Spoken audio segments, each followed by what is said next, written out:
어떤 사람이 결혼식장에서 주례자가 이제 서로 사랑을 고백하라고 했을 때 갑자기 뛰쳐나가서 어디론가 달려갑니다.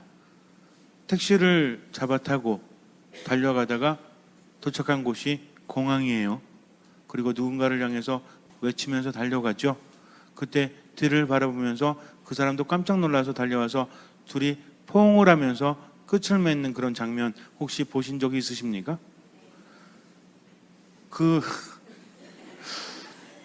예전에 한번 제가 어떤 영화인지 모르겠는데 끝장면이 그랬던 것 같아요. 어떤 여자가 결혼을 하려고 하다가 이 여자가 갑자기 뛰쳐나가서 공항에 가서 한 남자를 향해서, 근데 이 남자는 이제 출국하기 위해서 사랑하는 여인이 결혼하는 것을 보고 너무나 마음이 아파서 어쩔 수 없이 타국으로 떠나려고 하는데 그 마지막 순간에 여인이 모든 것을 버리고 남자에게 와서 포옹을 하고 끝나는 그런 영화인지 뭔지 모르겠는데 그런 걸 본 적이 있는데, 그때 이제 이 여인이 달려갈 때 눈물을 흘리면서 음악이 나오는데 이 음악이 어때요? 굉장히 뭔가 신나면서도 뭔가 애절한, 신나면서도 애절한 게 있는지 모르겠는데 어쨌든 무슨 얘기인지는 아시겠죠? 그렇게 하면서, 근데 공교롭게도 꼭 만나지 않습니까? 들어가서도 사람 마음 되게 졸이게 하고, 왜냐면은 거기 보면은 갑자기 화면이 바뀌면서 시계가 딱 있고 뭐 탑승자는 어디로 와주십시오, 뭐 몇 시까지 탑승해 주십시오 하는데 이 사람이 출국하러 딱 들어가려고 하고 뭐 이런 거 있잖아요. 근데 이제 뭐 바로 시간은 아니지만 이제 어느 정도 이제 들어가면 다시는 나올 수 없고 뭐 나오지 않겠죠. 또 여인도 들어갈 수 없는데 바로 거기에서 부르고 뒤를 돌아보고 이렇게 하는 극적인 장면이 너무나 기가 막혔어요. 근데 그 전에 막 여러 가지 꼭 못 만날 것 같이 이렇게 설정하다가 나중에는 만나게 되는, 영화 볼 때 알면서도 가슴 조이죠. 둘이 만나야지만 이야기가 되는데 우린 보면서도 못 만나면 어떡하지? 못 만나면 어떡하지? 하면서 계속 마음을 졸이지 않습니까? 그런 다음에도 만날 때 우리는 그걸 보면서 어때요? 여러분들 어떤 생각이 드십니까? 나도 저럴 걸? 그때 뛰쳐나갔어야 되는데 뛰쳐나가지 못해서 요마냥 요꼴로 살고 있구나라는 생각하십니까? 아니면 지금 뛰쳐나가서 만나서 사는 사람이 지금 사람이에요? 어쨌든 그런데 이런 어떤 애틋함, 정말 절실함, 어쩌면 여러 가지 환경 요인 때문에 서로 포기했지만 나중에 알게 된 거죠. 그 무엇보다도 소중한 것은 바로 그 사람이다. 다른 게 없어도 그 사람만 있으면 나는 살아갈 수 있다. 반대로 그 사람이 없으면 나는 살 수 없다라고 느낄 때 바로 그렇게 찾아갈 수 있는 것이 아니겠습니까? 참을 수 있는 것이 있고 참을 수 없는 것이 있죠. 새벽에 이렇게 눈 감고 있는데 자다가 깼어요? 배고파서 깼어. 그러면은 여러분들은 참습니까? 아니면 가서 밥 비벼 드십니까? 참죠. 근데 못 참는 게 있죠? 뭘 못 참아요? 쉬? 아니 그거 말고 그것도 대략 참을 수 있을 정도 되잖아요. 목마른 거. 이 목마른 건 정말 참을 수가 없죠. 목마른 거는 참다가도, 저도 예전에 새벽에 목이 마른데 너무 귀찮잖아요 이게. 그렇다고 물 갖다 줄 사람도 없고. 그러니까 이렇게 아우 참아야 되겠다 자는데 꿈에 물 마시는 꿈을 꿨어요. 그러다가 딱 깼는데 물 마시면서 되게 시원했는데 깼더니 목이 마르니까 가서 먹을 수밖에 없다는 거죠. 그때 마시면 얼마나, 이 물맛이 무슨 맛이에요? 꿀맛이죠. 꿀맛. 굉장히 단맛이 나지 않습니까? 그래서 배고픈 건 참을 수 있어도 목마른 건 참을 수 없죠. 우리가 누군가를 향해서 그 사람이 있으면 좋겠다라는 것은 참을 수 있어요. 그러나 그 사람이 없으면 나는 살 수 없다라고 했을 때 우리는 참을 수 없다는 거죠. 주님에 대한 절실함, 열렬함이 바로 이런 것이 되어야 합니다. 그분 없이는 나는 한시도 살아갈 수 없다는 것, 그분의 도우심이 없이는 나는 아무것도 할 수 없다는 것을 깨닫는 그 순간 주님 안에 있는 것이 얼마나 행복한 일인지 우리는 알게 되죠. 그래서 그분을 찾고 또 그분과 함께하기 위해서 모든 것을 다한다는 겁니다.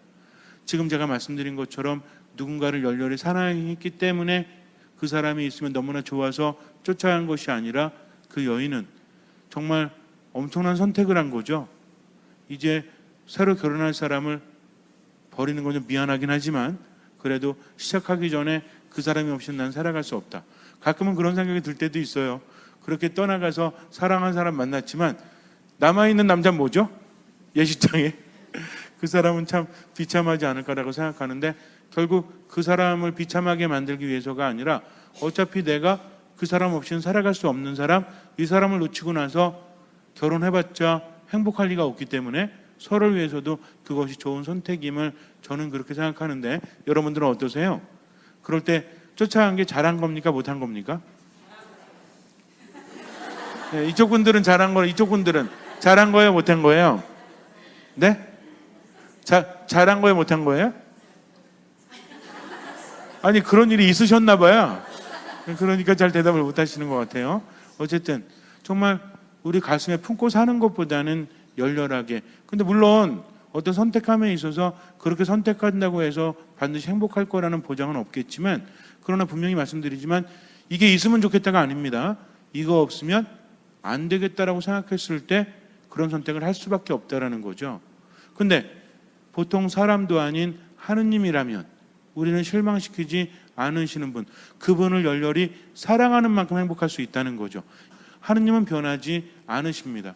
근데 어떤 사람은 하느님을 열렬히 찾고 어떤 사람은 열렬히 찾지 않아요. 그럼 누가 더 행복하죠? 사랑이라는 것은 받는 마음도 행복하지만 주는 마음은 햇살이라고 하는 노래도 있잖아요. 그 노래 제목이 뭐라고 그랬죠? 성가는 아니고요. 잘 모르세요? 사랑은 받는 마음도 행복하지만 주는 마음도 햇살이에, 이런 노래 모르세요? 모르십니까? 아니, 제가 못 불러서 모르시는 것 같아요. 이 노래를 어떻게 몰라? 이거를 라디오에서 가끔 나오는데. 어쨌든 그런 노래가 있어요. 근데 이것처럼 내가 누군가를 열렬히 사랑할 때 더 행복하지 않습니까? 이게 사랑의 원칙이라는 거죠. 하느님께서 만드신 하느님 자체가 사랑이시지만 그분이 만들어서 우리에게 주신 그 사랑이라는 것은 우리가 살아가면서도 이미 경험하고 있다는 거죠. 뭔가를 받는 것도 정말 행복하지만 우리 언제 정말 행복합니까? 누군가를 열렬히 사랑할 때. 그래서 어떤 사람 딱 봤는데 내가 사랑하는 사람, 내가 좋아하는 사람 눈에 아른아른거리고 눈에 보이면 기분 좋아요, 안 좋아요? 하긴 워낙 옛날이라 기억이 안 나죠. 예, 그 가슴이 두근두근 이렇게 떨리면 그 사람 보는 것만 해도 행복하고 좋지 않아요? 예, 옛날에 그랬었죠. 지금은 아니더라도. 예, 근데 어쨌든 정말 주님을 그만큼 사랑하고 그분 없으면 살 수 없다라고 느낄 때, 너무나 열렬할 때 그분을 보는 만큼 행복해진다는 겁니다. 말씀을 묵상해도 행복하고 기도해도 행복하고 미사 안에서 그 행복감은 그 무엇과도 바꿀 수 없다. 이것은 주님을 열렬히 사랑하는 사람, 그분 없이는 살아갈 수 없는 사람. 주님 믿으니까 참 좋아, 이것이 아니라 나는 그분 없이는 살아갈 수 없어 라고 그분의 소중함을 깨닫는 순간 우리는 행복한 사람이 된다는 거죠. 그래서 모든 것을 다해서 하느님을 사랑하는 사람은 그만큼 행복할 수밖에 없어요. 그러나 가만히 있다고 해서 사랑할 수 있는 것이 아니라 그분의 말씀을 듣고 그분 안에 머물고 기도하고 이렇게 하면서 그분과의 사랑은 더욱더 깊어진다는 거죠. 그렇게 돼서 나중에는 그분께서 원하시는 삶을 살아가지 않으면 내가 견딜 수 없는 거죠. 사랑하는 사람의 마음을 아프게 하면 내 마음은 더 아프지 않아요? 뭐 그 사람이 날 싫어하든 말든 실망을 하든 말든 이렇게 생각한다면 그것은 사랑이 아니죠. 그 사람이 실망할까 봐 또 그 사람이 좋아하는 것만 하기 위해서 노력하는 것이 정말 사랑이 아닙니까? 하느님 너무나 사랑하게 되면 그분이 원하시는 대로 살아갈 수밖에 없다라는 거죠. 왜 그러기를 내가 간절히 원하기 때문입니다. 힘들어도 그렇게 하기를 바라요. 우리 그렇지 않습니까? 내가 힘들어도 뭔가를 해줬을 때 내가 사랑하는 사람이 미소를 지을 수 있다면 얼마든지 힘든 거 할 수 있어요, 없어요? 정말 내가 뭔가 최선을 다해서 뭔가 해줬을 때 그 사람이, 예를 들어 여러분들이 뭘 만들어 주신다, 아니면 뭐 글을 써 주신다, 아니면 뭐 먹을 것을 만들어 주신다 해서 이렇게 도시락 같은 거 밤새도록 이렇게 하는 건 아니지만, 옛날에 그 어설펐을 때, 지금 말고 옛날에 뭔가 만드는 거 어설펐을 때 이렇게 도시락 같은 거 싸가지고 애인 만나가지고 먹으라고 그러면 맛은 없겠지만 먹어 그랬을 때 상대방이 되게 맛있게 먹어주면 어때요? 근데 맛없게 먹으면 어때요? 내가 새벽부터 일어나서 만들었는데 젖다구로 처먹고 내가 다시는 해주나 봐나, 이런 생각이 들겠지만 맛있게 먹으면 보람이 있고 행복하지 않습니까? 그것이 바로 사랑의 마음이라는 거죠. 그래서 사랑을 하는 사람들은요, 마음이 이뻐지고 새로운 힘이 생기고 자꾸만 주고 싶은 거죠. 그래서 하느님 사랑하는 사람은 하느님이 원하시는 것을 하고 싶을 수밖에 없어요. 그러면서도 내가 행복해지니까. 그러니까 어때 늘 행복하고 기쁘게 사람을 살리는 사람이 될 수 있다는 거죠. 절대로 잊지 마세요. 그래서 하느님을 열렬히 찾는 사람은 사랑을 실천할 수밖에 없다. 왜? 주님께서 그것을 간절히 원하시고 나 또한 그것이 기쁘기 때문입니다. 그래서 하느님 생각 자주 하다 보면 마음의 기쁨이 가득해진다는 거죠. 기쁘니까 어때요? 자꾸만 주고 싶어요? 받고 싶어요? 주고 싶을 수밖에 없다는 겁니다. 그래서 사랑이라는 것은 억지로 되는 것이 아니라 하느님과의 사랑에 열렬히 빠지다 보면, 그래서 새벽부터 목마른 마실 것을 찾아 헤매는 암사슴처럼 우리는 주님을 목말라 하고 그분을 찾아야 한다는 거죠. 오늘 화답송에서도 뭐라고 합니까?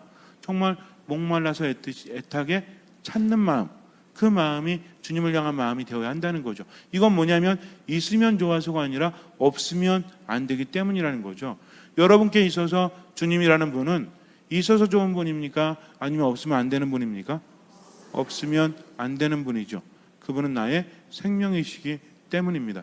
그래서 그분을 애타게 찾는 사람, 오늘 독서에서도 마찬가지죠. 아가서에서도 신부가 신랑을 찾아서 밤새도록 헤매다가 어디 자기 신랑 보지 못했냐고 엄청나게 찾다가, 이건요 굉장히 쉬운 일이 아니에요. 신랑이 신부 찾는 것도 아니고 신부가 신랑을 찾습니다. 그것도 밤에 새벽까지 찾아 헤맨다는 거죠. 여인이 밖에 나가서 돌아다닌다는 거는 쉬운 일이 아니에요. 우리 성당 오실 때도 여러분들 낮에는 이렇게 이 뒤에 있는 길로 다니시지만 밤에는 저쪽에 사시는 분들, 와우리죠. 와우리 쪽에 사시는 분도 어느 쪽으로 돌아가요? 이 앞쪽으로 걸어 돌아가시죠? 왜? 밤이니까 무섭고 위험하니까. 그러면은 옛날에 이스라엘에서는 더 위험하죠. 그런데도 위험한데 나와서 돌아다니는 이유는 뭐예요? 신랑을 그만큼 열렬히 사랑하기 때문에 없으면 안 되니까 찾아 헤맸죠. 그래서 애타게 찾다가 여기서 봤냐고 저기서 봤냐고 야경꾼 만나서 물어보고 했는데도 못 찾았는데 그들이 지나가니까 신랑을 딱 만나지 않습니까? 그때 얼마나 행복해요? 바로 내 사랑이 저기 있구나 하면서 얼마나 기뻐합니까? 이것이 바로 하느님을 찾는 인간의 마음이 되어야 한다는 거죠. 막달라 여자 마리아가 예수님께서 돌아가신 다음에 새벽부터 일어나서 어디 갑니까? 예수님의 무덤으로 가죠. 그분 없이는 살아갈 수 없으니까. 부활하신 줄 알고 간 것이 아니라 그분께 모든 것을 걸었기 때문에 그분이 돌아가시고 나니까 이제 삶의 모든 희망이, 목적이 무너져 버렸죠. 그러니까 새벽에 일어나서 할 게 없으니까 어디라도 가는 거야. 무덤이라도 가는 거죠. 그러면서 이 사람 저 사람 만나서 베드로하고 요한에게도 가서 전하죠. 가봤더니 무덤에 돌이 치워지고 예수님께서 안 계시니까 누가 꺼내 가셨습니다라고 말하고 다시 돌아오죠. 근데 천사들을 만나고 나서 천사들이 왜 우느냐라고 그랬을 때 주님을 누가 꺼내 갔다고 하면서 또 울지 않습니까? 그러다가 예수님 만나죠. 근데 알아봐요, 못 알아봐요? 못 알아보고 정원산지 알고 어떻게 합니까? 혹시 주님을 꺼내 가셨으면 어디 모셨는지 알려주십시오 하면서 그렇게 묻지 않습니까? 새벽부터 이렇게 한다는 것은 그분 없이는 살아갈 수 없기 때문에. 그런데 그때 예수님께서 이름을 불러주시니까 그때 가서야 주님임을 깨닫게 됐죠. 이게 얼마나 중요한지 몰라요. 애타게 찾는 사람은 주님께서 이름을 불러주시고 이름을 불러주셨을 때 그분을 만나게 된다는 거죠. 그러나 애타게 찾지 않는 사람은 그분을 만날 수 없다. 어느 정도 애타야 된다? 꼭두 새벽부터 무덤에 갈 수 있는 여인의 용기, 이 정도는 돼야 됩니다. 밤새도록 자기 애인을 찾아서 헤매이는 여인의 용기는 되어야 한다는 거죠. 우리 자매님들 고개를 세 분만 끄덕이시는데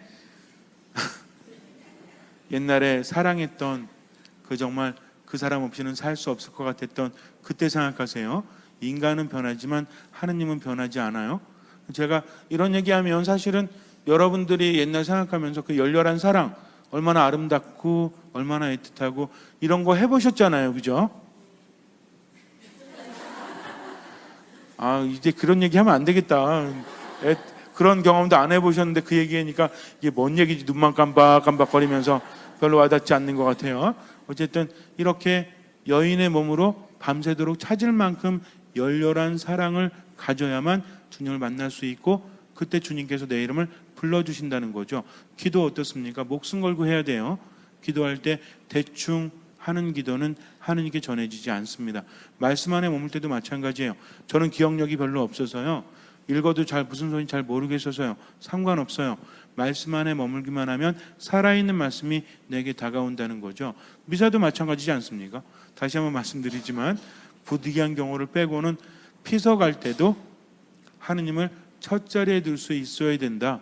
이 정도도 아니고 피서 가서 그래도 여름만큼은 가족끼리 가야 되지 않습니까? 주님께서 함께하지 않으시면 우리는 정말 행복할 수 없다는 것을 아는 사람은 피서지에도 몰라 미사 시간을 넣어요. 피서 가서 맛있는 음식 먹으러 돌아다니려고 알아보죠? 안 가세요, 피서? 그런 거 이렇게 알아보지 않습니까? 그럼 피서 가서 정말 이쁜 성당 가서 또 조그만 시골 성당 가서 미사할 수 있는 거 알아보고 코스에 넣는 것도 행복한 것이 아닙니까? 이 정도 노력도 하지 않고 어찌 하느님께 은총을 바라겠습니까? 당연히 피서철이 되면 미사 빠지는 거지 라고 생각하고 있다면 하느님께 받은 은총이 크지는 않겠죠. 그러나 하느님 안에 온전히 머무는 만큼 애타게 찾는 만큼 그분께서 응답하신다. 누구 이름을 불러주신다? 내 이름을 불러주신다는 거 잊지 마세요. 그래서 그렇게 하느님을 찾도록 하시고 하느님을 만나도록 하십시오. 이런 사람은 누구 마음에 들게 살까요? 하느님 마음에 들게 살겠죠. 아까도 말씀드린 것처럼 열렬히 사랑하면 그 사람 마음에 들고 싶어하게 마련이라는 거죠. 그러니 미사 때도 어때요? 하느님 바라보면서 하느님 안에 머물고 기도 말씀 가운데 마찬가지고 살아가면서 자꾸 하느님 좋아하는 것만 하려고 하니까 그 사람에게서는 어떤 향기가? 그리스도의 향기가 퍼집니다. 그래서 요즘에 제가 듣기에 우리 기양성당 신자분들이 주변에서 되게 좋으시대요. 그게 일반 신자 아닌 분들이 볼 때도 모범이 되는 분들이 많대. 얌체짓 하지 말라고 했죠. 그래서 어디 가서든 좀 얌체짓 하지 말고 뭐 해라? 베풀어라. 정말 베풀어라. 그거 별거 아니다 사실은. 그거 내가 움켜줘봤자 나중에 보면 별거 아니거든요. 근데 굳이 그거 아까워가지고 다른 사람에게 이렇게 하는 거는 좀 아닌 것 같아요. 그래서 때로는 손해를 조금 보는 것 같아도 베풀면서 살으라는 거죠. 절대 이런 소리 들으면 안 돼요. 지 위에서는 다 하면서 남한테 쓸 줄은 몰라, 남한테 베풀 줄 몰라 소리 들으면 됩니까 안 됩니까? 다닐 때 다 댕기고 입을 거 다 입고 지하고 싶은 건 다 하면서 그러나 사람들한테 인색하다는 소리 들으면 돼요 안 돼요? 절대로 안 됩니다. 그래서 조금은 바보스럽더라도 다른 사람에게 베풀면서 살아가면 누가 아십니까? 주님께서 아신다는 거죠. 마음도 그렇게 쓰시면서 살아가면 우린 하느님 만날 수밖에 없죠. 왜? 하느님 그만큼 사랑했기 때문입니다. 하느님 어떻게 사랑해야 돼요? 열렬히 사랑해야 된다. 하느님 어떻게 사랑해야 돼요? 뭘 다해서? 그리고 제각기 다 그렇게 하지 말라고 그랬죠. 물론 순서는 정해져 있지만 어디부터 해라? 머리부터 해라. 정신을 다하고 마음을 다하고 힘을 다해서 목숨을 다해서 하느님을 사랑해라. 정신을 다하고 마음을 다하고 힘을 다하고 목숨을 다해서 하느님 사랑해야 되겠다라는 것만 알고 있어도 기도가 저절로 되지 않겠습니까? 정말 하느님 열렬히 사랑하도록 하세요. 애타게 찾도록 하세요. 그러면 그분께서 내 이름을 불러주시고 그분을 만나게 됩니다. 잠시 눈을 감으세요. 어정쩡한 마음으로 주님 만날 수 없죠. 한 여인이 밤새 신랑을 찾듯이 막달라 여자 마리아가 새벽부터 주님을 찾아갔듯이 목마른 암사슴이 새벽부터 샘을 찾아 헤매이듯이 우리는 주님을 찾아야 합니다. 그렇게 애타게 주님을 찾는 만큼 만났을 때 행복하기 때문이죠. 애타게 찾는 것은 왜 그렇습니까? 주님이 숨어서가 아니죠. 그분 없이는 살아갈 수 없으니까 한시라도 그분 없이는 살아갈 수 없으니 그분을 향한 우리들의 간절한 마음이라는 겁니다. 그럴 때 주님께서는 그 마음을 보시고 우리 이름을 불러주십니다. 온전히 믿고 그분 안에 머무십시오. 주님께서는 그 믿음을 보시고 우리 삶에 놀라운 기적을 일으켜 주실 것입니다.